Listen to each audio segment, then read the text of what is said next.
bond we have, regardless of what we're doing today. I think it's unbreakable. He and Prime Minister Keir Starmer signed a major technology partnership as well as an agreement on nuclear energy. Afterwards, they spoke with reporters where President Trump acknowledged that he disagrees with the UK's plan to recognize a Palestinian state. On efforts to end the war in Ukraine, President Trump said he's disappointed that Russian President Vladimir Putin is continuing his attacks. The one that I thought would be easiest would be because of my relationship with President Putin, but he's let me down. He's really let me down. It was going to be Russia and Ukraine, but we'll see how that turns out. President Trump also suggested that the U.S. may reestablish a presence at the Bagram airfield in Afghanistan. That facility played a central role in America's chaotic withdrawal from the country in 2021. The president has floated this idea in the past, but has provided few details. The Trump administration is asking the Supreme Court for an emergency order to remove Lisa Cook from the Federal Reserve's Board of Governors. In its filing, the Justice Department claims a lower court's refusal to okay her dismissal was, quote, yet another case of improper judicial interference with the president's removal authority. President Trump has accused Cook of mortgage fraud, which she denies. The request comes a day after Cook joined a majority of other Fed board members in voting to cut interest rates. Charlie Kirk's political organization, Turning Point USA, announced today that his widow, Erica Kirk, will be its next CEO. The entrepreneur and podcaster often appeared with her husband at Turning Point events.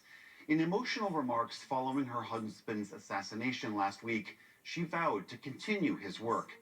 Erica Kirk takes over amid a surge in interest and support for the organization.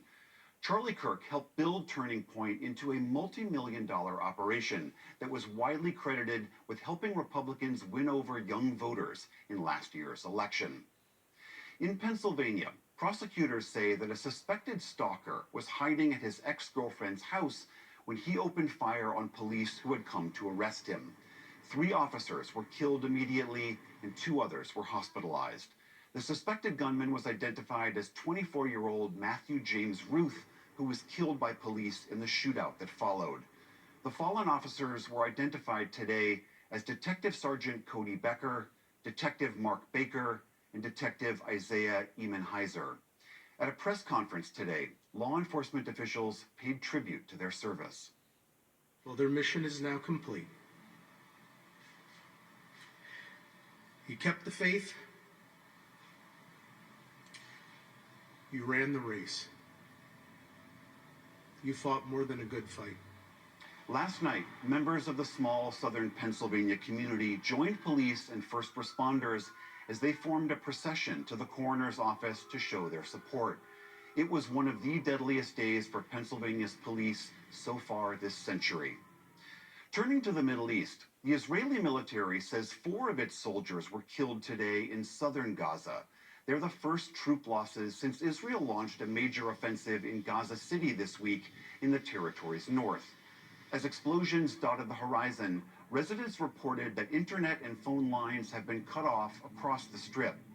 Hundreds of thousands of Gazans have already fled Gaza City in a desperate search for safety in the south, but some refuse to leave. I'm not getting out of here. God is one and death is one. Life is one. It's like 1,000 deaths. And we're not leaving. We're not getting out. I wish I could leave to save my children, but where do we go?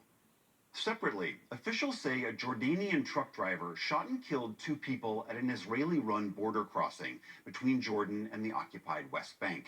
The Israeli military says it neutralized the gunman, but provided no other details. They are referring to the shooting as a militant attack.